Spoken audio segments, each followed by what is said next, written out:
Bonjour et bienvenue à toutes et tous. Aurore et Eric sont heureux de vous accueillir aujourd'hui au Castel à Villeneuve-les-Avignon pour partager ensemble un moment très important de leur vie, leur mariage. Après plus de 4 ans d'amour partagé, il était primordial pour eux que vous soyez présents pour être les témoins de leur engagement officiel, mais aussi spirituel. En effet, Aurore et Eric sont passés à la mairie tout à l'heure. Ils sont donc déjà unis devant la loi.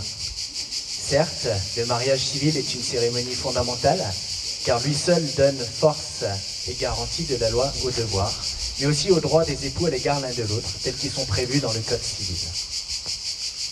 Toutefois, ces articles ne définissent que les dispositions légales, qui sont certes précieuses, mais qui ne font aucune référence aux liens affectifs, aux sentiments qui, de fait, se trouvent à la base du mariage. De ce point de vue, les textes légaux ne sont pas suffisants, et c'est la raison pour laquelle notre couple a souhaité une autre cérémonie. Pour cela, ils ont choisi un lieu romantique et fleuri, qui crée une ambiance chaleureuse et festive. Ils espèrent que vous saurez apprécier, tout comme eux, cette idée audacieuse mais sincère. Avant d'aller plus loin dans cette cérémonie, les mariés aimeraient allumer une bougie pour nous inviter à avoir une pensée pour toutes celles et ceux qui leur sont chers, mais qui ne peuvent pas être avec nous aujourd'hui.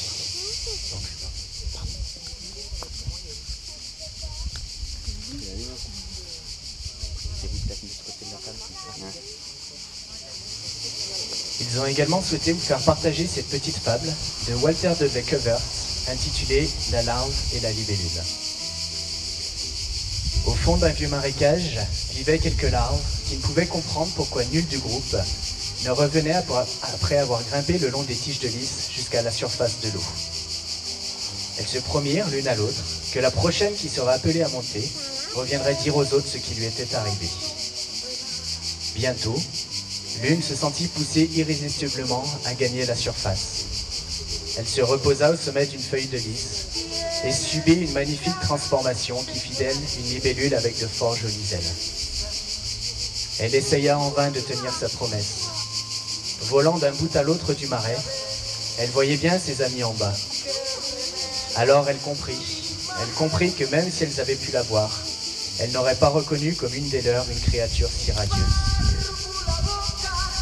Le fait que nous ne pouvons pas voir nos amis et communiquer avec eux après la transformation que nous appelons la mort n'est pas une preuve qu'ils ont cessé d'exister. Aurore et Eric voulaient offrir un moment de recueillement pour que chaque personne ici présente puisse penser à ses propres serments échangés ou à venir, et pour que ceux qui le souhaitent puissent prier, quelle que soit leur religion ou leur croyance. Les mariés voulaient aussi associer au souvenir de cette journée tous ceux qui sont présents dans leur cœur, mais qui ne sont pas là aujourd'hui.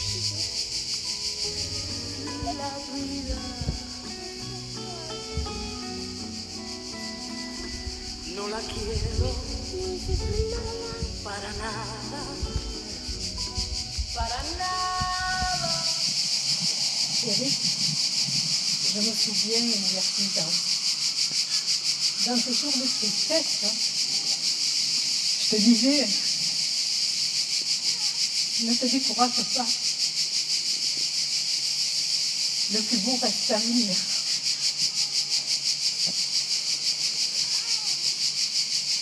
C'était les mots d'une maman qui console son enfant. C'était la certitude d'une mère de la valeur de son fils, qui mérite le meilleur. Loyal, travailleur, courageux. Tu t'es battu pour tes enfants, pour toi. Et le meilleur est arrivé. Tu as connu Aurore. Et avec elle, tu as refondé une famille. Aurore, belle, gracieuse, souriante.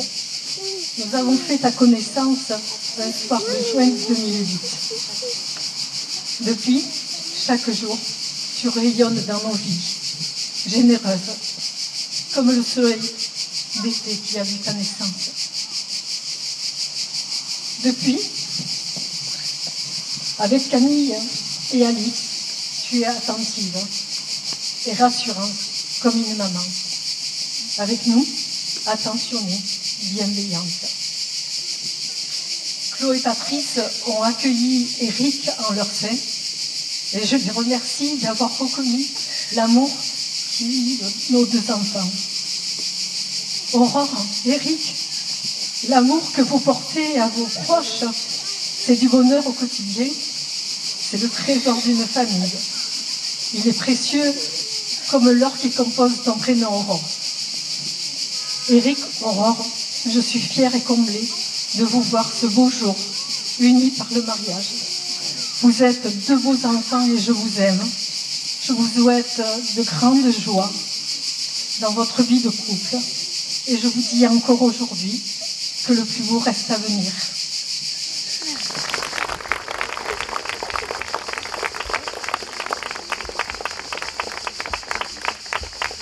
Revenons maintenant à l'amour qui pousse deux personnes à se marier.